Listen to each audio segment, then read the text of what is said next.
We move on to the next item, which is our feature address.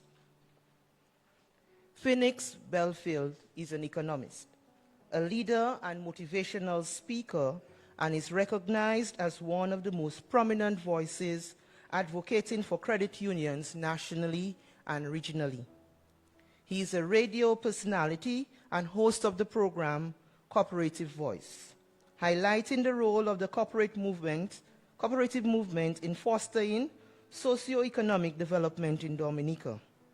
Mr. Belfield is the General Manager of the Dominica Cooperative Societies League Limited, the apex body of cooperatives in Dominica, and currently holds prominent positions on three boards of national institutions and companies. He currently chairs the OECS Association of Credit Unions working group and oversees the implementation of key strategic initiatives of the movements that will transform the financial landscape in Dominica.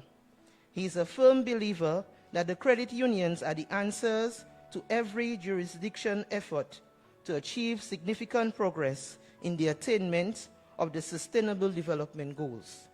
The credit union movement in Dominica enjoys a 95% market penetration and accounts for more than 51% of the lending in the financial sector. Ladies and gentlemen, our featured speaker, General Manager of the Dominica Cooperative Societies League, Mr. Phoenix Belfield.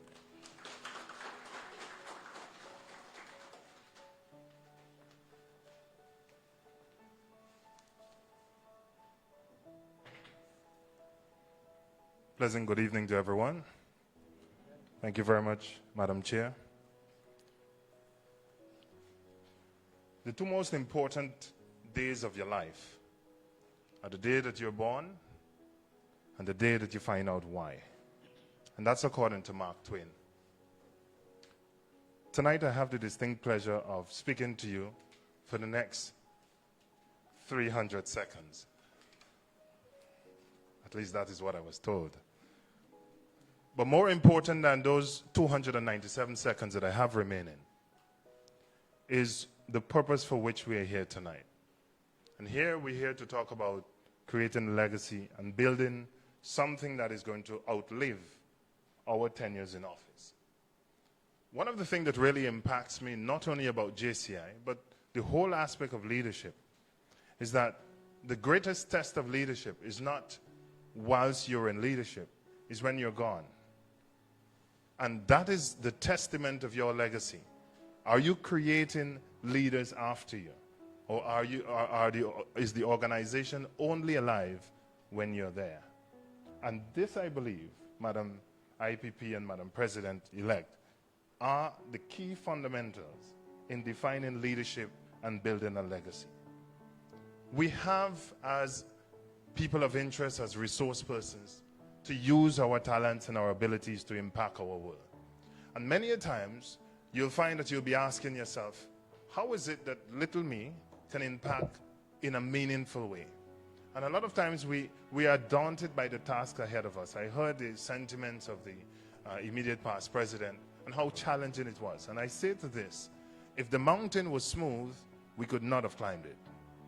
And it's important why the mountain is not smooth. Because in leadership, the testament and the character of the leader is not when things are smooth, but when things are rough, when you're challenged, when you're asked to find difficult solutions to difficult questions. This is really the testament of challenge. And so I want to talk to you a little bit about how is it that we can define and leave a legacy. And there are really four things that come to mind. First thing, you have to cultivate a sincere heart to make a difference. And how do you cultivate a sincere heart to make a difference? It must not be because of fame. People join organizations because they want to get recognition. Some people are just simply bored at their homes and they want something where they can dress up in navy blue jackets with embroidery on the side and feel good. But the thing about it is that this is not the case for the people who join JCI Dominica, because you want to make a meaningful difference. And that is why this is so important to you, that if you cultivate that sincerity regarding what you want to do and how you're going to do it, it makes the world of difference. Because a lot of times when the going gets rough, And then you're going to begin to calculate whether it's worth your grain of salt.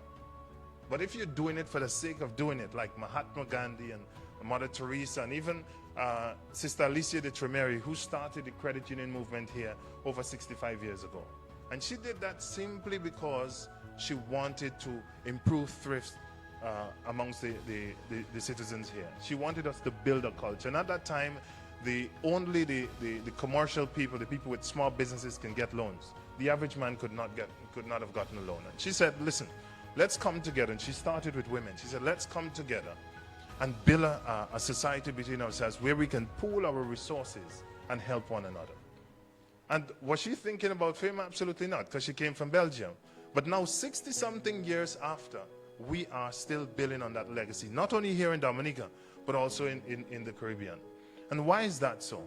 Because of the sincerity of purpose. When you're doing something with your heart in it, and not because you're going to get a tap on the back. And this is really for the executive, the incoming executive. Don't do it for praise either, because you're going to get more blows than praise. And so this is really going to be the true testament of character for you as a leader. Am I doing it because I'm convinced about what I'm doing? Because I'm convicted? Because I believe in the creed that service to humanity is the best work? Do I really believe in it? Or am I just waiting for the next person to come up and say, job well done? Okay?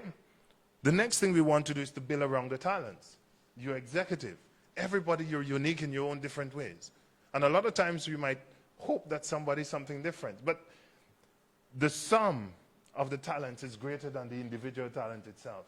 And if you can learn to find, we call it emotional intelligence. If you can learn as a president, learn the skills and attributes of each one of your members and work on building them individually, you'll find collectively you would have a tremendous arsenal. And this is what I believe is the key, because if we want to define legacy and if we want to make a lasting impact, we first have to have the vehicle to move that purpose forward.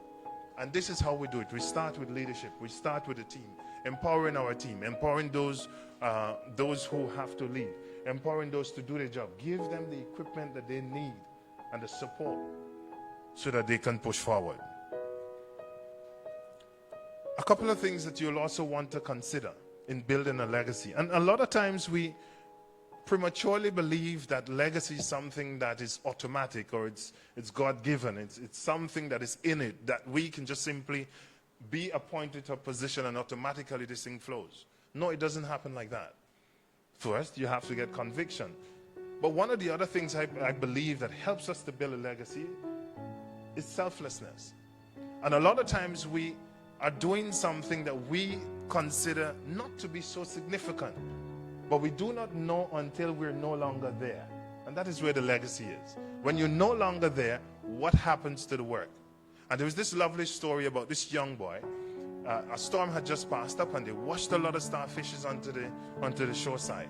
And this old man, he always does his jogging in the morning, and in the distance he saw the little boy just bending down and flipping something back into the sea. And so he hurried across to the little boy and he said, "What are you doing?" He said, "There must be tens of thousands of them out there." And the little boy happily picked up another one and sent it back into the sea. He says, "Listen, there may be tens of thousands, but what I'm doing makes a difference to this starfish." So a lot of times we're waiting to see the magnitude of what we're looking to do. We're wanting to see the legacy while we are there. But it's only going to come when we're not there, because we are now sowing the seeds for what is to come. And if we continue to do that, you will find over time that the work that we have started, the noble work that we have started, will continue and to even outlive our times in office and even perhaps our life. So these are the fundamentals. And lastly, I want to share with you, in terms of building a legacy, how do you create that impact? Is that you must become the change you want to see. A lot of times we expect a magic wand, or we often have desires that we want to see happen. We want things to happen overnight. But a lot of times the change starts with us. How do I make an impact? Well, first thing you have to ask yourself, am I making an impact to myself? And I tell you, the greatest person I've gotten to learn is myself. Not to pat myself on the back, but understanding. Until you can understand yourself and what triggers your happiness and your sadness, what excites you, what motivates you, that's the only way you can achieve full potential. And once you've achieved that, then you can have meaningful impact. Okay? So if you want to see real change, the change has to start with you. It has to start with the mindset. It has to start with the purpose. It has to start with the intention. It has to start with you not seeing who is right, but what is right. It's as we say, you see the glass half full. And one guy said it nicely. He says, when you look through a cone, which is greater, the point of view or the viewing point? Any smart person in this room? Which is greater, the point of view? I see the young lady smiling over there. Tell me, which is greater, the viewing point or the point of view? Why do you think it's the point of view? Yeah, right. Now let's put it in physics, yeah? In the physical sense. So you're looking through a cone, and your point of view, the smaller side looking down. Sorry, the bigger side looking to the smaller side. And your viewing point is the smaller side looking out. So in the end, it is not how you see it, is what it is really. So it is your viewing point that is greater than your point of view. And I'm using that to simply say that a lot of times it's not what we think it is. Sometimes it's bigger than what we perceive. It doesn't mean that we're wrong. It just means that the world is bigger than it really is. And that is why for us it's important as leaders, as we look to build this legacy and creating a lasting impact, that we have to be thinking outside of the box. We have to think different. If we want to do, a guy once said, if we want to be a billionaire, we need to solve a problem that will cause to impact 1 billion persons. He said, if you want to be a millionaire, you have to solve a problem that will impact 1 million lives. God, I give up on being a millionaire.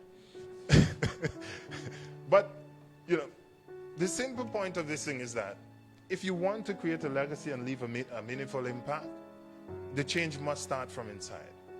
We need to start to cultivate habits of changes or catalysts for change. We need to start thinking inside. We need to impact those around us, however small the efforts. You might find that this person is responsible for just simply setting the meeting room, but it is important, okay? And if we can look at that from that sense of it, you'll realize that change can be, you can achieve change in a rather quick and momentous way. And that is why I believe organizations like JCI is so important, because we not only help to develop the individual talents we have, but we also get an opportunity to impact our community. And if we can impact one person at a time, one community at a time, then legacy is assured. Thank you.